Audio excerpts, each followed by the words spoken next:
अगर आप organisational behaviour की तैयारी कर रहे हैं तो ये बेस्ट पीडीएफ होने वाला है। ऑर्गेनाइजेशनल पीडीएफ आपको टॉप 10 क्वेश्चंस हम लोग डिस्कस करने वाले हैं। एंड मेरा नाम है हर्षित। अगर आपको ये पीडीएफ चाहिए तो इस नंबर पे व्हाट्सएप कर सकते हैं। स्टार्ट करते हैं क्वेश्चन से बिना किसी देरी के। सबसे पहला क्वेश्चन है, एक सेकेंड इसको इरेज कर लेते हैं।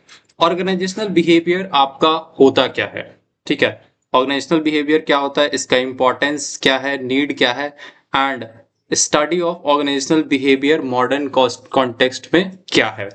तो organisational behaviour commonly used as OB, इसको हम लोग शॉर्ट में ओबी भी बोलते हैं। ये एक systematic study of human behaviour.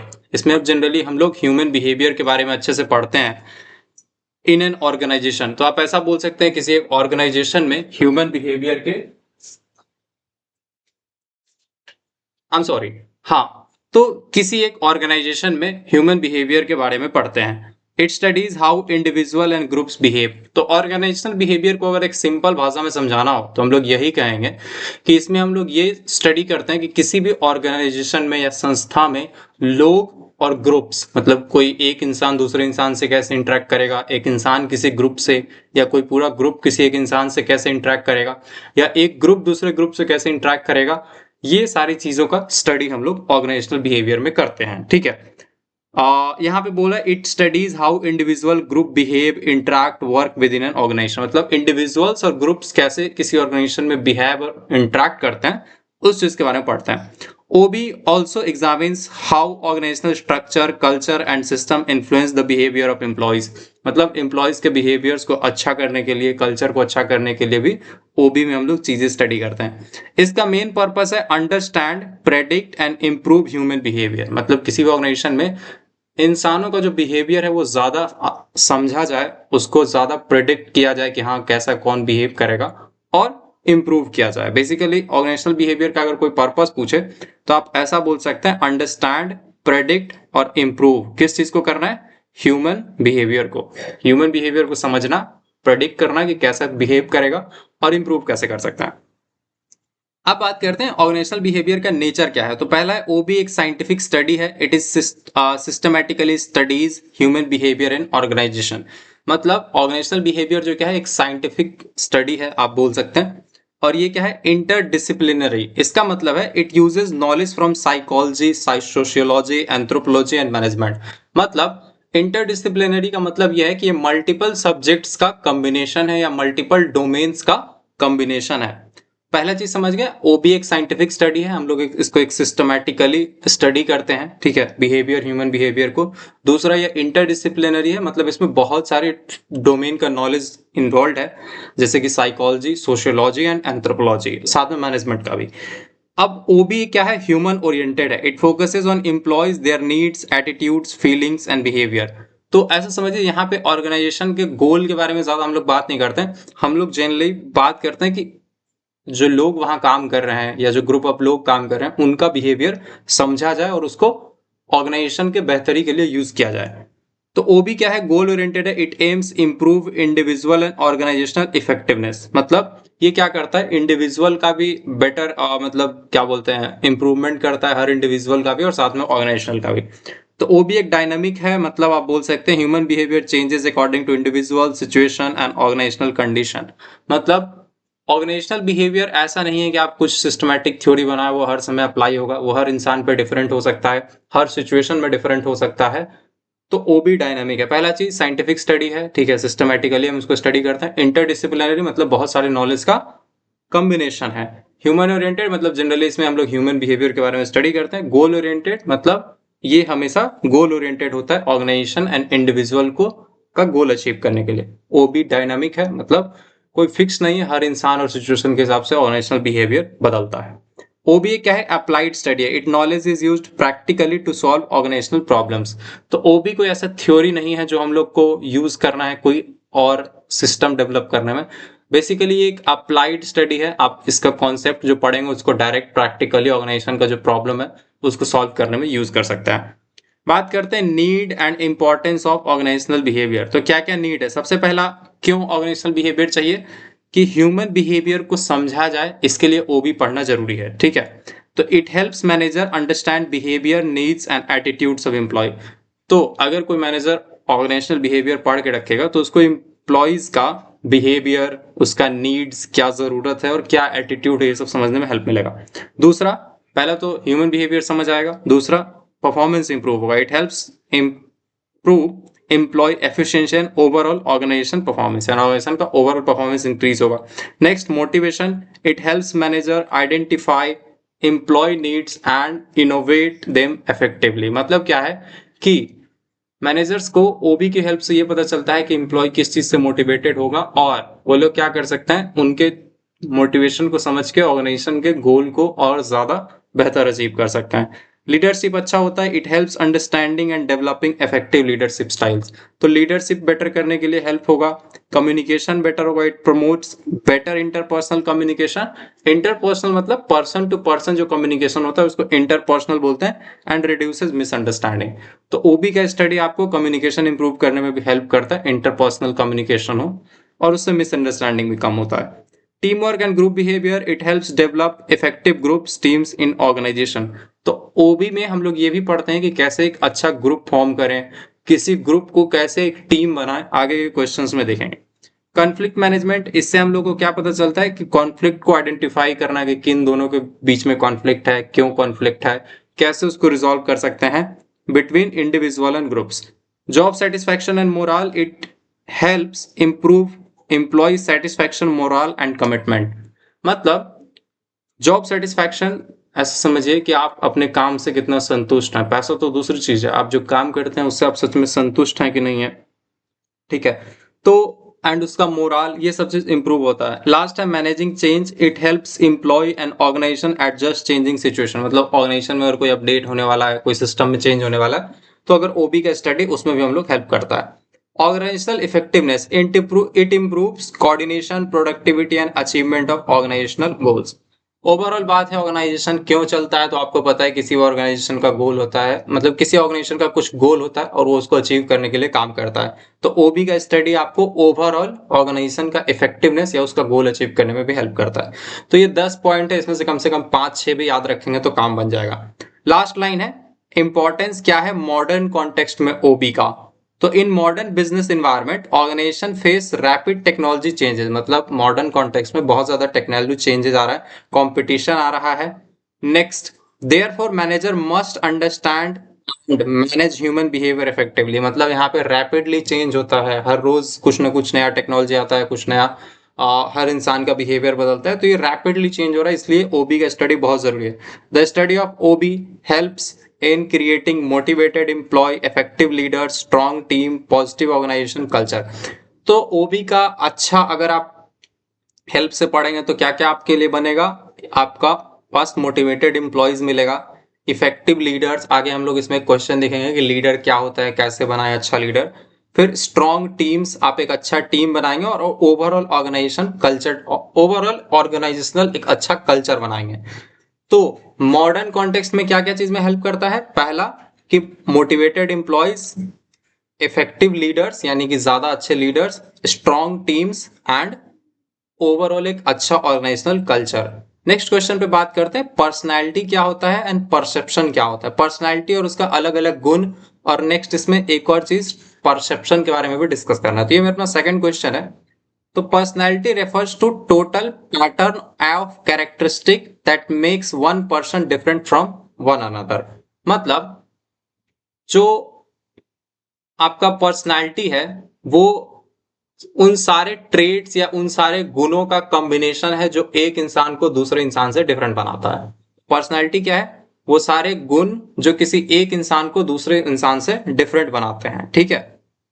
तो बात करते हैं, it includes person's habit, attitude, feeling, behaviour, values and ways to respond different situation.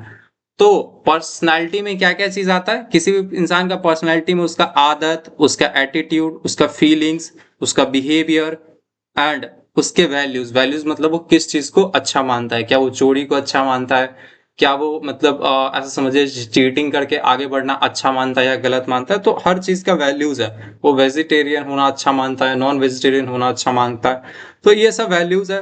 Veg to respond different situation, मतलब अलग अलग सिचुएशन में वो कैसा रिस्पॉन्ड करेगा। In an OB personality is an important because it influence how an employee communicates, works, makes decision and interacts with other. तो ऐसा समझिए, ऑर्गेनाइजेशनल बिहेवियर में सबसे पहली चीज जो हम लोग पढ़ना शुरू करें पर्सनैलिटी के बारे में, यानी हर इंसान में क्या वो चीजें हैं जो अलग अलग होती हैं, जैसे कि उसका आदत, उसका एटीट्यूड, उसका फीलिंग, उसका बिहेवियर एंड उसका तरीका अलग अलग सिचुएशंस में रिस्पॉन्ड करने का। अब फैक्टर्स अफेक्टिंग पर्सनालिटी, तीन मोस्ट इंपॉर्टेंट चीजें हैं जिससे आप किसी का पर्सनालिटी पता कर सकते हैं, मतलब किसी का पर्सनालिटी शेप होता है। जैसे मेरा पर्सनालिटी है, मेरा पूरा पर्सनालिटी कैसे बना, तो ये बेसिक तीन चीजों से बना है। पहला हेरिडिटी, मतलब physical and psychological characteristics inherited from parents influence personality, मतलब मेरा पर्सनालिटी जैसा भी है उसका सबसे मेन सोर्स है मेरे पर्सनालिटी का, मेरा ऐसा पर्सनालिटी इसलिए है क्योंकि जो मेरे को मम्मी पापा से, ऐसा समझिए मेरे पेरेंट्स से, एंसेस्टर से मेरे पास आया है, ठीक है। दूसरा है इन्वायरमेंट, किसी भी इंसान का पर्सनालिटी पहला पता चलता है उसके बाप दादा से, कहते हैं ना कि इसके बाप दादा के बारे में समझोगे तो लगभग इसका लक्षण भी वैसा ही होगा। दूसरा होता है environment, family, society, culture and work place influence the development of personality.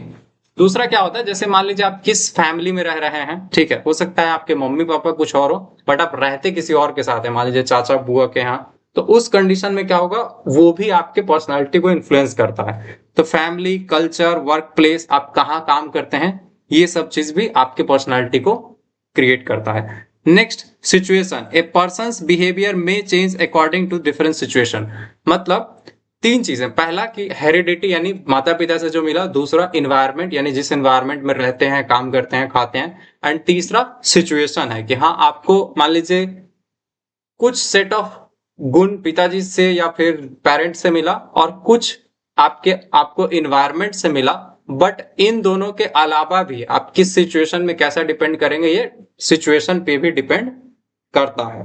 तो ये तीन चीजें हैं किसी का भी पर्सनालिटी कैसा होगा उसको डिफाइन करने के लिए, हेरिडिटी यानी जो पेरेंट्स से मिला, इन्वायरमेंट यानी जो अपने सोसाइटी, कल्चर या वर्क प्लेस से सीखा, एंड तीसरा सिचुएशन यानी जिस सिचुएशन में आप उसका रिएक्शन ऑब्जर्व कर रहे हैं, वो रिएक्शन भी इन्फ्लुएंस करता है उसके पर्सनालिटी को। तो पर्सनालिटी के अलग अलग ट्रेट क्या है, मतलब कितना तरह का पर्सनालिटी आप दुनिया में देख सकते हैं, होता है ना कितना तरह का लोग। तो पहला है एक्स्ट्रावर्जन, एक्स्ट्रावर्जन में होता है extraverted people are sociable, active, talkative and energetic. जैसे आप कहीं जाएंगे तो कोई ऐसा आदमी होगा ना जो बहुत ज्यादा बात करेगा, तुरंत आपसे बोलेगा हाय, गुड मॉर्निंग, खाना खाए, तो एक्सट्रोवर्ट है, यानी आपको चलते चलते कहीं हाय गुड मॉर्निंग ऐसे बोल देगा। जबकि दूसरा होता है introversion, introverted people are generally quiet, reserved and prefer limited social interaction. तो आप लोग पढ़ते हैं ना, एक्सट्रोवर्ट है हम इंट्रोवर्ट हैं। एक्सट्रोवर्ट मतलब वो लोग जो ज्यादा माहौल से इंटरेक्शन वगैरह करते हैं, बहुत ज्यादा बातचीत करते हैं, इंट्रोवर्ट जो बहुत कम बातचीत करते हैं। फिर आता है emotional stability, emotionally stable person people remain काम and balanced specially in difficult situation. तो ये भी एक पर्सनालिटी में गुण है कि कोई इंसान बहुत ज्यादा इमोशनल स्टेबल होगा, मतलब हम बताते हैं अगर आप उसके सामने कुछ बहुत ज्यादा मतलब बहुत बड़ा गुड न्यूज भी सुना देंगे तो मतलब ऐसा नहीं तुरंत उछलने लग जाएगा, तुरंत आउट ऑफ कंट्रोल हो गया उसका बॉडी, बहुत ज्यादा क्या था ना उसको तुरंत में वो हो गया, तो ऐसा समझिए। और या फिर ऐसा भी नहीं होगा कि आप उसको कोई बहुत दुख वाला बताया और वो तुरंत बेहोश हो गया, तो मतलब उसका इमोशनल स्टेबिलिटी बहुत अच्छा है। आप उसको कोई दुखी बात बोलेगा फिर भी वो बहुत आराम से मतलब कंट्रोल करके सुनेगा, उस पर रिएक्ट करेगा, या फिर कोई अच्छा बात बोलेंगे तो फिर भी बहुत आराम से रिएक्ट करेगा। Next, openness to experience, openness to experience बोलता है such people are curious, creative and willing to accept new ideas and experiences. तो देखिए पहला तो एक्स्ट्रावर्जन वैसे लोग जो बहुत ज्यादा बातचीत करते हैं, बहुत ज्यादा इंटरेक्शन वगैरह रखते हैं, ठीक है। इंट्रोवर्जन वैसे लोग जो बाकी लोगों से इंटरेक्ट नहीं करते हैं। तीसरा टाइप का पर्सनालिटी था इमोशनली स्टेबल पीपल्स, जो कि आप बोल सकते हैं इमोशनली स्टेबल पर्सनालिटी, जो किसी भी सिचुएशन में, बहुत ज्यादा खुश सिचुएशन में बहुत जल्दी ओवर रिएक्ट नहीं करते, मतलब ओवर रिएक्ट नहीं करने वाला लोग, उसको आप बोल सकते हैं इमोशनली स्टेबल पर्सनालिटी है। Openness to experience, openness to experience होता है ना कि कोई कोई इंसान होगा ना जो हर चीज नया नया ट्राई करने को होगा, मतलब भले ही वो रोज आलू का सब्जी खाता होगा, किसी दिन कोई उसके सामने ऐसा मान लीजिए कि क्या बोलते हैं कोई विदेशी सब्जी ला के रख दिया, तो वो जरूर सबसे पहले बोलेगा जल्दी हमको ट्राई कराओगे, ठीक है। बट कुछ लोगों में ऐसा नहीं होता, वो ज्यादा वो नहीं करते। नेक्स्ट है ये क्या है भाई, कंसाइन, अब क्या है पता नहीं। It refers to being responsible, disciplined and organised and dependable.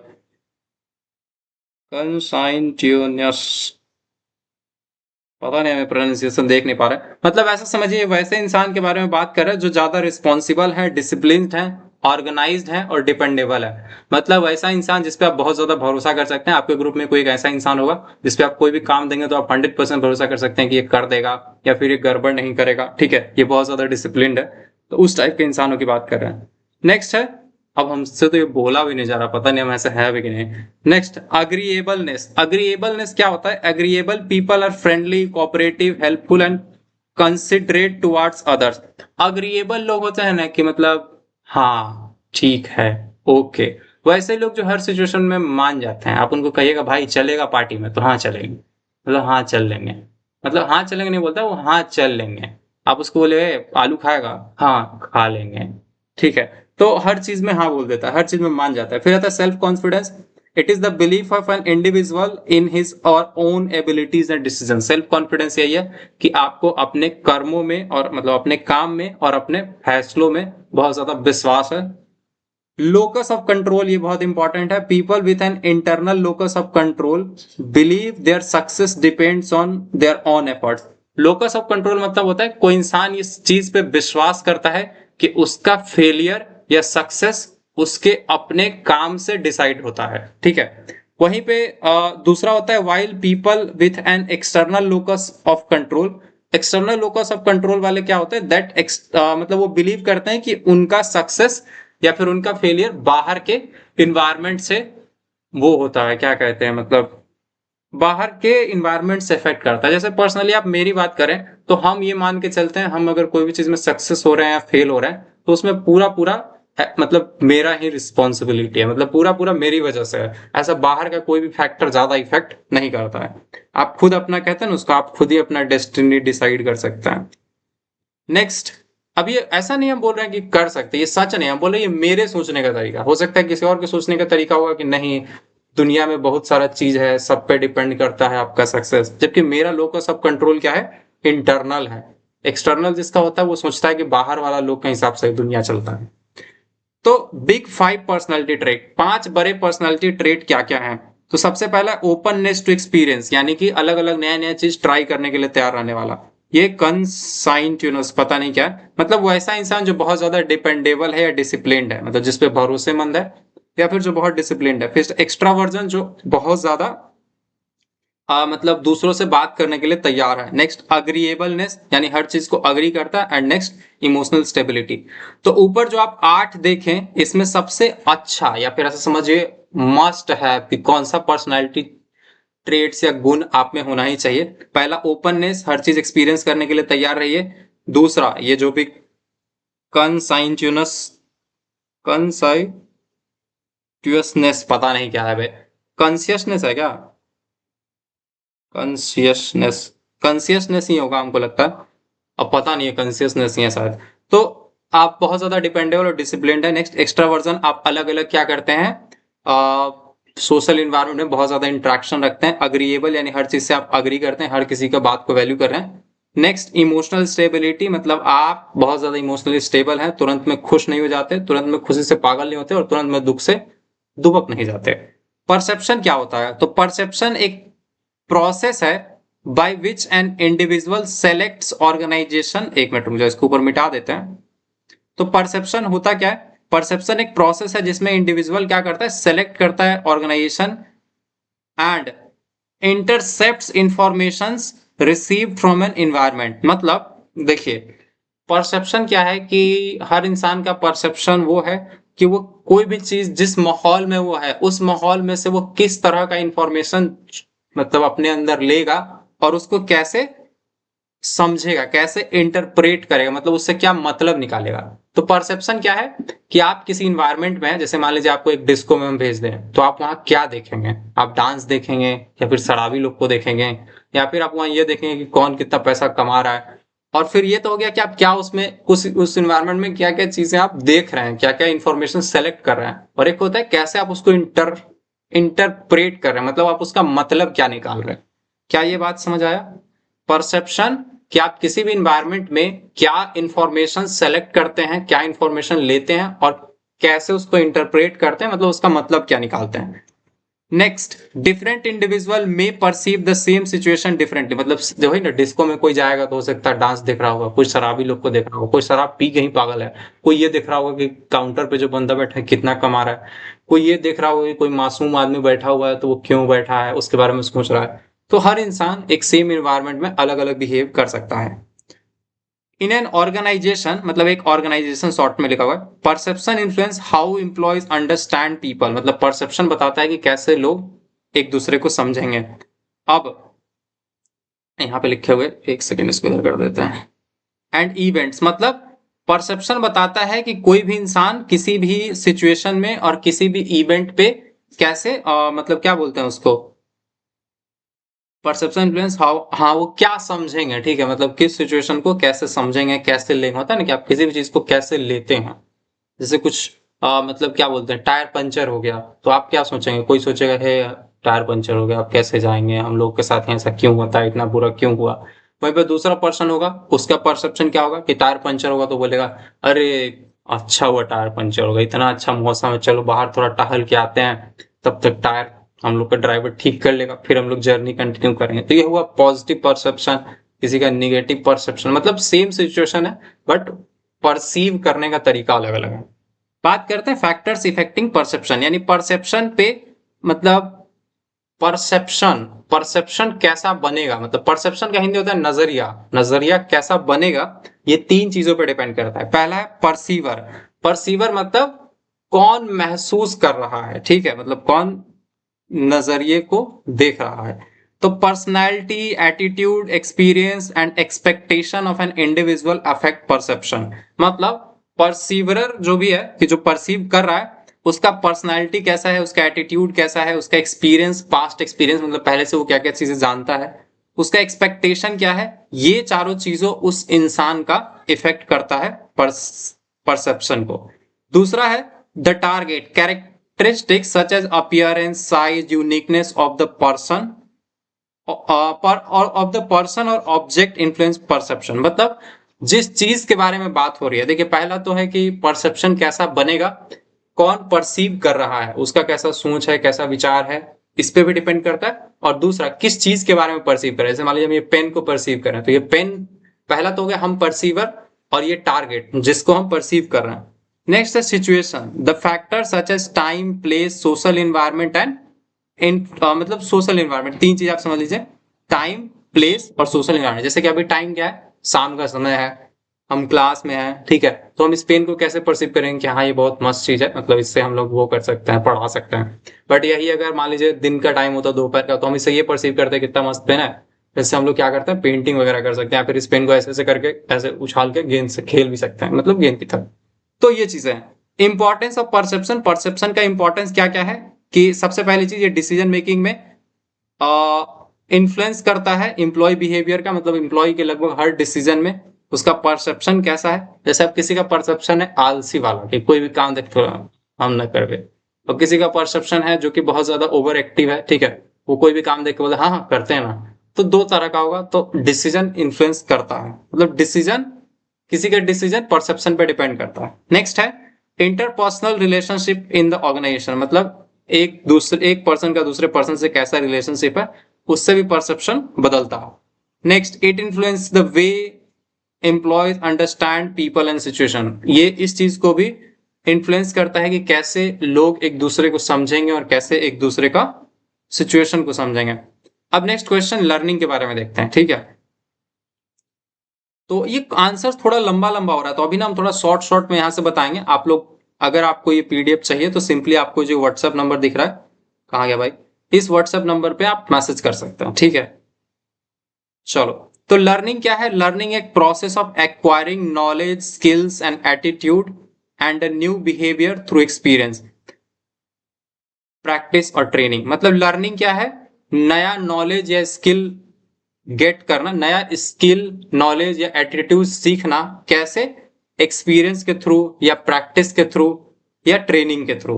In simple words, learning produces a relatively permanent change in the behaviour of an individual. मतलब लर्निंग से क्या होता है, किसी भी इंसान के बिहेवियर में एक परमानेंट चेंज आता है, एक परमानेंट बदलाव आता है। It is a continuous process and helps person adjust to changing situation. तो लर्निंग एक कंटिन्यूअस प्रोसेस है। लर्निंग में क्या होता है, हम लोग नॉलेज, स्किल्स या एटीट्यूड सीखते हैं। कैसे सीखते हैं? एक्सपीरियंस से, प्रैक्टिस से या फिर ट्रेनिंग से। तो कैरेक्टरिस्टिक ऑफ लर्निंग, सबसे पहला कैरेक्टरिस्टिक क्या है? Learning bring changes in behaviour, मतलब लर्निंग से बिहेवियर में चेंज आता है। It results in change in knowledge, skill and behaviour. आप कोई भी चीज सीखेंगे तो या तो आपका नॉलेज बदलेगा या स्किल बदलेगा या बिहेवियर बदलेगा। फिर लर्निंग से क्या होता है?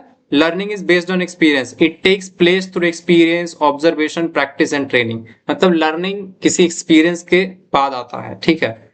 Learning is a continuous process, learning एक लाइफ लॉन्ग प्रोसेस है, हमेशा चलते रहता है। लर्निंग इज रिलेटिवली परमानेंट, मतलब the change produce through learning generally last for a long time.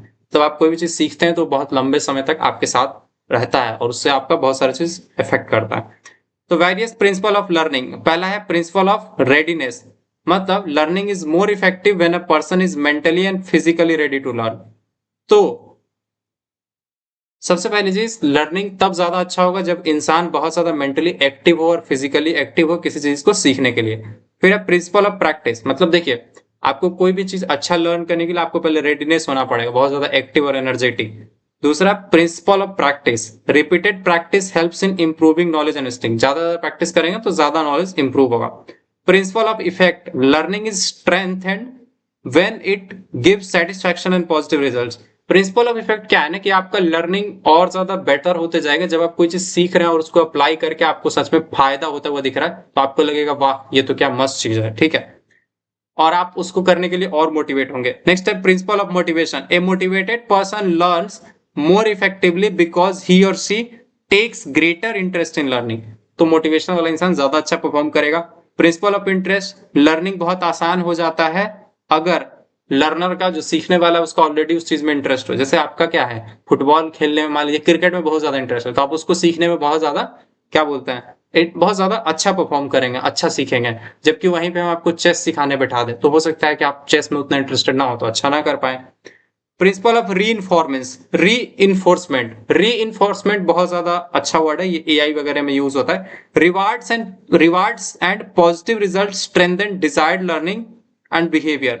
मतलब अगर बहुत ज्यादा आप कुछ अच्छा परफॉर्म करें उस पर रिवार्ड मिले, जैसे कुछ अच्छा जवाब दे आपको चॉकलेट मिले, कुछ अच्छा चीज बनाए आपको तुरंत एक क्या बोलते हैं एप्रिसिएशन मिले, बहुत सारा लोग आपके बारे में तालियां बजाए, तो वो चीज बहुत ज्यादा आपको मोटिवेट करेगा। Principle of active participation, a person learns better by actively participating in learning process. जी हाँ, अगर आप बहुत अच्छा सीखना चाहते हैं तो जितना ज्यादा से ज्यादा हो सके आप प्रोसेस में पार्टिसिपेट कीजिए। जैसे कोई डॉक्टर के यहाँ ऑपरेशन करना सिखा रहा है तो आप भी चाकू लेके थोड़ा सा ऐसा कुछ उसमें से कट वट लगाइए तो आप ज्यादा सीखेंगे। जैसे कोई गाड़ी चला रहा है तो आप उसको गाड़ी चलाने वाले को बैठ के देखेंगे तो ज्यादा नहीं सीखेंगे, बट आप उसमें अगर उसके साथ एटलीस्ट आप बोले कि चलो गियर हम लगाते हैं बाकी तुम स्टीयरिंग संभालो, तो आप गियर लगा रहे हो, थोड़ा सा पार्टिसिपेट करेंगे तो ज्यादा अच्छा होगा। जैसे अभी आप हम लोग बात कर रहे हैं, हम पढ़ा रहे हैं आपको, तो जितना ज्यादा आप इसके बारे में बीच बीच में रुक के बोलेंगे या फिर कुछ कमेंट करेंगे तो ज्यादा अच्छा सीख पाएंगे। प्रिंसिपल ऑफ इंडिविजुअल डिफरेंसेस, मतलब अलग अलग different individual have different abilities, interest and learning capacities.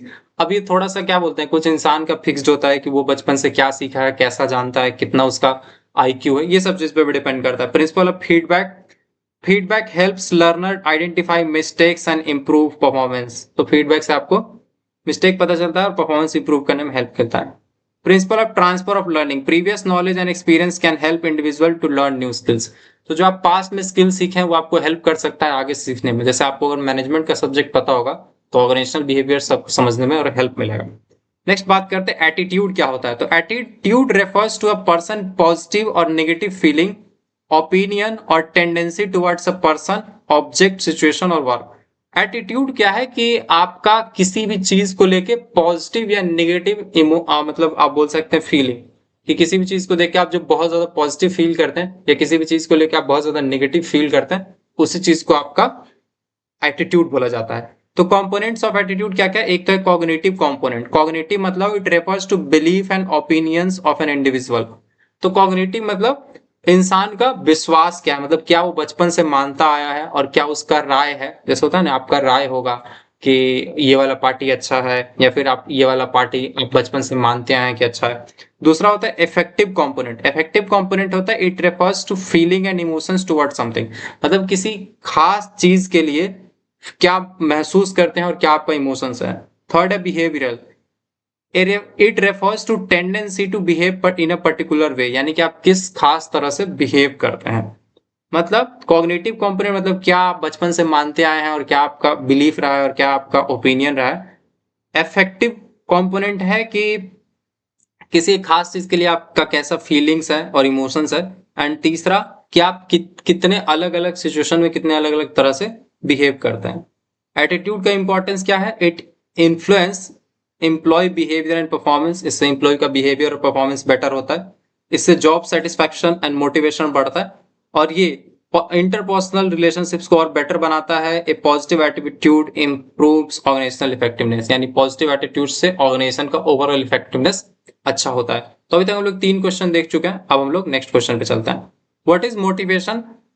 Discuss the psychological process of motivation and factor motivating employ in organisation, मतलब क्या कुछ चीजें हैं जो किसी भी इंसान को ऑर्गेनाइजेशन में मोटिवेट करती हैं, और मोटिवेशन बेसिकली होता क्या है और क्या क्या वो फैक्टर्स हैं मोटिवेशन के लिए। तो मोटिवेशन एक प्रोसेस है जो इनकरेज एंड इंस्पायर करता है एक पर्सन को to work towards achievement of a particular goal. तो मोटिवेशन क्या है? मोटिवेशन वो चीज है जो आपको किसी काम को करने के लिए क्या बोलते हैं, अंदर से पुश करता है, इनकरेज करता है या इंस्पायर करता है। तो in an organisation motivation encourages people to perform their work efficiently and willingly. Efficiently मतलब होता है ज्यादा अच्छा परफॉर्म करें, और विलिंगली मतलब क्या कहते हैं कि खुद से ओनरशिप लेके कि हाँ हम ये चीज करेंगे और कर ही देंगे, ये चीज। A motivated employee generally shows greater interest, commitment and effort toward organisational goal. तो एक मोटिवेटेड एम्प्लॉय क्या होगा, कंपनी के काम या बिजनेस के लिए बहुत ज्यादा डेडिकेटेड होगा, बहुत ज्यादा एक्टिव होगा। तो साइकोलॉजिकल प्रोसेस क्या है मोटिवेशन का, मतलब मोटिवेशन लाने का साइकोलॉजिकल प्रोसेस क्या है। तो process of motivation can be explain through following step. सबसे पहला है unsatisfied needs. The process of motivation begins when an individual feels an unsatisfied need such as need of for money, security और recognition. मतलब देखिए, कोई भी इंसान motivation तब आएगा जब उसके पास कोई ऐसा जरूरत हो जो उसका अभी पूरा नहीं, मतलब कहते हैं ना उसको, कोई इसका एक अधूरा जरूरत हो, अधूरा ख्वाहिश हो। अब अधूरा ख्वाहिश क्या हो सकता है, या तो उसको पैसे का कमी हो, या फिर उसको सिक्योरिटी कम लग रहा हो, मतलब जॉब सिक्योरिटी, या फिर कुछ, या फिर उसको रिकॉग्निशन मतलब बहुत ज्यादा इज्जत कम लग रहा हो कि मेरे को इज्जत कम मिल रहा है, ज्यादा इज्जत नहीं मिल रहा है, ज्यादा रिस्पेक्ट नहीं मिल रहा। तो मोटिवेशन का पहला स्टेप है कि आपके पास कोई एक अधूरी ख्वाहिश या अधूरी इच्छा होगी, मतलब ठीक है, जिसको आप पूरा करना चाहते हैं। नेक्स्ट है टेंशन और drive. The unsatisfied need creates tension and desire to satisfy that need. मतलब जो आपका अधूरा ख्वाहिश या जरूरत था वो आपको क्या क्रिएट करके देगा, एक टेंशन, मतलब आपका एक स्ट्रेस आएगा, उसके तरफ खिंचाव आएगा, एंड आपको एक ड्राइव मिलेगा, मतलब आप समझे ना कि आप बोल सकते हैं, क्या बोलते हैं, अंदर से इच्छा आएगा कि इस नीड को पूरा किया जाए। जैसे आपको पैसा कम मिल रहा है तो आपके अंदर एक इच्छा आएगी कि क्या ऐसा हम करें कि मेरे को पैसा मेरा बढ़ जाए। तो पहला चीज कुछ अधूरा ख्वाहिश, दूसरा डिजायर कि हाँ उसको पूरा करने का इच्छा आया। Next goal directed behaviour. The individual takes action and works toward achieving a goal that can satisfy the need. मतलब उस नीड को सेटिस्फाई करने के लिए मान लीजिए आप कोई गोल डिसाइड करते हैं, जैसे आप ये डिसाइड करते हैं कि हाँ मेरे को सैलरी मेरा कम है, तो आपके अंदर पहली बात टेंशन या ड्राइव आया, इच्छा आया कि हाँ हम उसको उस पर काम करेंगे। फिर आप एक गोल डायरेक्टेड बिहेवियर, मतलब आप किसी गोल को चुनते हैं कि हाँ इस महीने जो मतलब कंपनी का सेल्स है इसमें हम इतना अच्छा परफॉर्म करेंगे कि मेरे को ये लोग सैलरी बढ़ा देंगे। तो ये गोल आप डिसाइड किया। नेक्स्ट होता है achievement of goal. The individual tries to achieve the desired goal through effort and performance. यानी वही आप डिसाइड किए कि हाँ आप अच्छा सेल करेंगे तो आप वो चीज अचीव भी कर लेते हैं। नेक्स्ट है नीड सेटिस्फैक्शन। तो when the goal is achieved the need is satisfied and the tension is reduced. मतलब जब आप वो क्या बोलते हैं, जैसे ही आप गोल अचीव कर लेते हैं तो फिर आपका नीड भी सेटिस्फाई हो जाता है, फिर आता है आपका new needs. After satisfying one need another need may arise, therefore motivation is a continuous process. तो यही चीज होता है, कभी आपको कोई चीज अधूरा लगता है, फिर उसको पूरा करने के लिए इच्छा आता है, फिर इच्छा आने के बाद आप कुछ गोल डिसाइड करते हैं कि ये करने से ये चीज अचीव हो जाएगा, फिर आप उसको अचीव कर लेते हैं, और जब आप अचीव कर लेते हैं तो आपका वो अधूरा इच्छा पूरा हो जाता है, और जैसे अधूरा इच्छा पूरा होता है नया इच्छा आ जाता है, फिर नया इच्छा आता है, फिर उसके प्रति खिंचाव होता है, फिर उसके लिए गोल डिसाइड करते हैं, और फिर वो अचीव होता है, फिर नया इच्छा आता है। तो ये लास्ट छठा स्टेप है हर बार, फिर आपको वन स्टेप पे ले जाता है। ठीक है, अब बात करते हैं factors motivating employ in organisation. क्या वो चीजें हैं जो किसी ऑर्गेनाइजेशन में एम्प्लॉय को मोटिवेट करती हैं? पहला, सैलरी एंड फाइनेंशियल इंसेंटिव, सबसे जरूरी चीज, पैसा से कोई भी मोटिवेट हो जाता है। ठीक है, तो फेयर सैलरी, अगर उसको अच्छा सैलरी बोनस मिल रहा है, अदर फाइनेंशियल रिवॉर्ड मिल रहा है, वो बहुत ज्यादा मोटिवेट करता है। जॉब सिक्योरिटी, तो employ feel motivated when they have sense of security in their job. जैसे गवर्नमेंट जॉब क्या होता है, बहुत सिक्योर रहता है, जिसलिए वो मजा में काम करते हैं। और सेल्स एंड फाइनेंशियल इंसेंटिव का एग्जांपल, सेल्स वाला जो एम्प्लॉय है ना, जो रोज सेल वगैरह करता है, तो उसमें आप देखेंगे कि उन लोगों का इंसेंटिव इतना ना बनते रहता है, इतना बनते रहता है, किसी महीने 1 लाख 1.5 लाख इंसेंटिव बन गया तो वो लोग बहुत ज्यादा मोटिवेटेड रहता है। नेक्स्ट है रिकॉग्निशन एंड एप्रिसिएशन। रिकॉग्निशन होता है कि मतलब आप उसका क्या कर रहे हैं, बहुत ज्यादा ऐसे 10-20 लोगों को बुला दिया और बोले फलाने व्यक्ति ने बहुत अच्छा काम किया, इससे क्या मिला, उसको थोड़ा सा पहचान मिला, थोड़ा रुतबा मिला। एंड नेक्स्ट एप्रिसिएशन, एप्रिसिएशन मतलब तारीफ, आप ऐसे ही चलते चलते बोल दिए अरे राहुल तुम बहुत अच्छा काम किया इस वक्त, इस बार तो तुम कमाल कर दिए, तो ये रिकॉग्निशन एंड एप्रिसिएशन से भी मोटिवेशन बढ़ता है। तो पहला चीज सैलरी इंसेंटिव से मोटिवेशन बढ़ता है, दूसरा जॉब सिक्योरिटी से मोटिवेशन बढ़ता है, तीसरा आप उसको रिकॉग्नाइज करें, उसके काम को वैल्यू करें और अप्रिशिएट करें। नेक्स्ट है promotion and career growth. Promotion मतलब opportunities for promotion and advancement motivate employee to improve their performance. मतलब कुछ लोग प्रमोशन के लालच में भी, प्रमोशन से भी मोटिवेटेड होते हैं। ठीक है, नेक्स्ट प्रमोशन के लिए काम करता है। तो आप बस ऐसे याद रखिए, कुछ लोग सैलरी के लिए काम करता है, कुछ लोग जॉब सेफ है इसलिए काम करता है अच्छा, कुछ लोग तारीफ के लिए काम करता है, कुछ लोग प्रमोशन के लिए काम करता है, कुछ लोग interesting work. Employ feels more motivated then the work is challenging and meaningful. कभी कभी कुछ लोग ऐसा होता है जो बहुत ज्यादा इंटरेस्टिंग वर्क मिल जाए, चैलेंजिंग काम मिल जाए, तो उसको क्या होता है, अपने आप में खुशी मिलता है कि हम भी कुछ हैं, ये प्रॉब्लम सॉल्व कर रहे हैं। तो कुछ लोग उससे भी मोटिवेट होता है, कुछ लोग लीडरशिप से मोटिवेट होता है। Supportive and effective leaders create trust and motivated employees. Next है good working conditions, a safe and comfortable work environment improve employee motivation. जैसे मान लीजिए आप किसी को पंखा में काम कराएंगे तो थोड़ा अच्छा काम नहीं करेगा, बट एसी लगा देंगे तो ज्यादा अच्छा काम करेगा। तो मतलब इन्वायरमेंट भी इफेक्ट करता है, working condition. Participation in decision making, ये बहुत इंपॉर्टेंट है। आपका एम्प्लॉय बहुत ज्यादा मोटिवेटेड फील करेगा अगर आपको छोटा सा फैसला लेना है। मान लीजिए आपको नया नया कंप्यूटर लाना है, तो आप अपने एम्प्लॉय से पूछिए कौन सा लिया जाए, एचपी का लिया जाए कि डेल का लिया जाए, तो उसको बहुत अच्छा फील होगा, उसका मोटिवेशन और बढ़ेगा कि मेरे को ज्यादा वैल्यू मिल रहा है। Training and development, opportunities to learn new skill, develop professionally motivated employees. मतलब क्या है, अगर आप अपने एम्प्लॉयज को regular training and development provide करते हैं तो ये भी एक मोटिवेशन का सोर्स है। Interpersonal relationship, friendly relationship with colleagues and managers create positive work environment. का मैनेजर अच्छा इंप्लॉय से इंटरेक्ट करेगा तो काफी अच्छा परफॉर्मेंस होगा। मोटिवेशन का इंपॉर्टेंस क्या है? Motivation is important because increases employ effort and productivity. Effort मतलब मोटिवेशन ही वो ऐसा चीज है जो कोई इंसान 100 रुपए के काम की जगह 120 रुपए का काम कर देता है। या फिर प्रोडक्टिविटी यानी जो काम 10 दिन में बोला था उसको 7 दिन में भी करके दिखा देता है।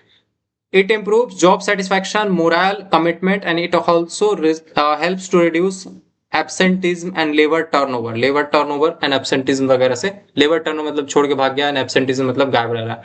तो नेक्स्ट वीडियो में हम लोग ये कुछ क्वेश्चंस देखेंगे, बताते हैं आपको कि मास्लो नीड हायरार्की थ्योरी क्या है। ठीक है, एक काम करते हैं, इसको भी कंप्लीट नेक्स्ट वीडियो में करेंगे। ठीक है, मिलते हैं नेक्स्ट वीडियो में, तब तक के लिए tata bye bye. Next question अपना लीडर है एंड लीडरशिप का डिफरेंट डिफरेंट स्टाइल्स के बारे में बात करेंगे कि ऑटोक्रेटिक जो अपने आप में ही लीडर बॉस बना है, डेमोक्रेटिक जो सबका सुनता है, ये सब लीडर्स के बारे में बात करेंगे। ठीक है, ग्रुप डायनामिक्स मतलब एक ग्रुप में क्या क्या चीजें आपको समझना चाहिए। ठीक है, नेक्स्ट फॉर्मल ग्रुप क्या होता है? फॉर्मल ग्रुप मतलब जो बिजनेस बनाया। इनफॉर्मल ग्रुप वो ग्रुप जो ऐसा ही दोस्तों का बन जाता है, फ्रेंड्स पार्टी का ग्रुप बन जाता है। ठीक है, फिर आता है कन्फ्लिक्ट क्या होता है and different types and various causes of organisational conflict. कितना अलग अलग टाइप का कॉन्फ्लिक्ट होता है। ठीक है, अब देख रहे हैं यहाँ पे दिख रहा है इंटरपर्सनल कॉन्फ्लिक्ट यानी 2 पर्सन के बीच में झगड़ा हो गया। फिर है आपका सॉरी इंट्रापर्सनल, इंट्रापर्सनल मतलब 2 पर्सन के बीच में। ठीक है, एंड ये सब चीज पे भी देखेंगे। और क्या है क्वेश्चन, नेक्स्ट है मीन बाय टीम। टीम से आप क्या समझते हैं और एक ग्रुप को टीम कैसे बना, जैसे 4 लोगों का ग्रुप टीम नहीं है, टीम होने के लिए उसमें बहुत सारी चीजें नीडेड है। ग्रुप और टीम के बीच में डिफरेंस देखेंगे। फिर देखेंगे ऑर्गेनाइजेशनल कल्चर क्या होता है और ऑर्गेनाइजेशनल डेवलपमेंट क्या होता है, दोनों चीजों पे बात करेंगे।